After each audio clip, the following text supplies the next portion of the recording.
Over the past 5 videos, I have looked at a range of different factors that can affect a young athlete's development. The first factor I explored was talent pathways. I discovered that there are many different talent pathways that are used within sport.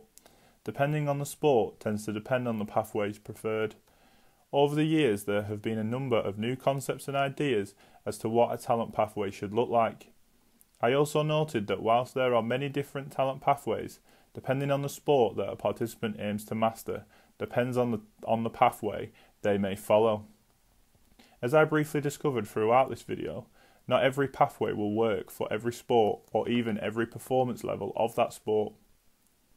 Then, in the second video, I moved on to investigate whether early specialization was beneficial for athletes. I did this because I found that for many years there has been a lingering debate as to whether early specialization in a sport actually benefits an athlete or whether early diversification actually is more beneficial. I discovered that evidence suggests an advantage for those who specialize later, approximately 13 to 17 years old, and engaged in more diverse deliberate play before committing to one sport.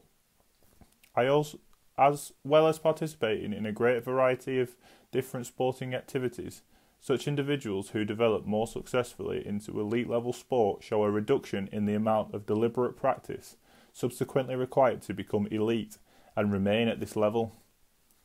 Of course, special consideration needed to be given to those sports that compete at an early age, such as gymnastics, but even here, many of the same considerations hold true.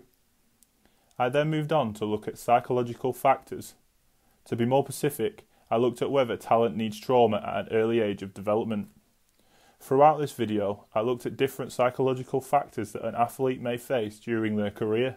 I also looked at how athletes with greater determination often succeed in reaching their goals and how 9 mental skills can be dedicated in such athletes.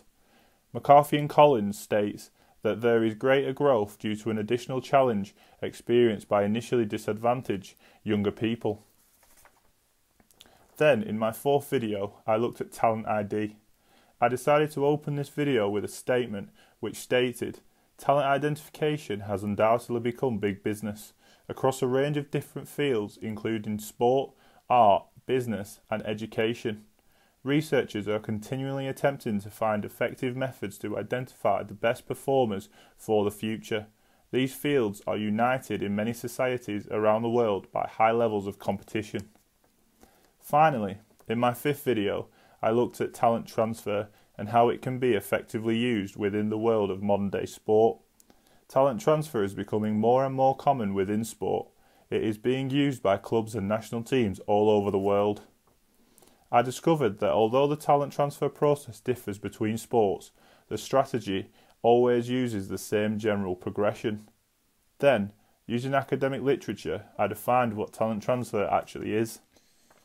Whilst it is safe to say that questions can be asked about all the 5 factors of an athlete's development I have looked at in these videos, I believe there is a strong case of evidence that suggests a great level of success for them all and the way they are managed within modern day sport. However, this is just what the academic literature suggests. I'll leave you to watch them and decide for yourself.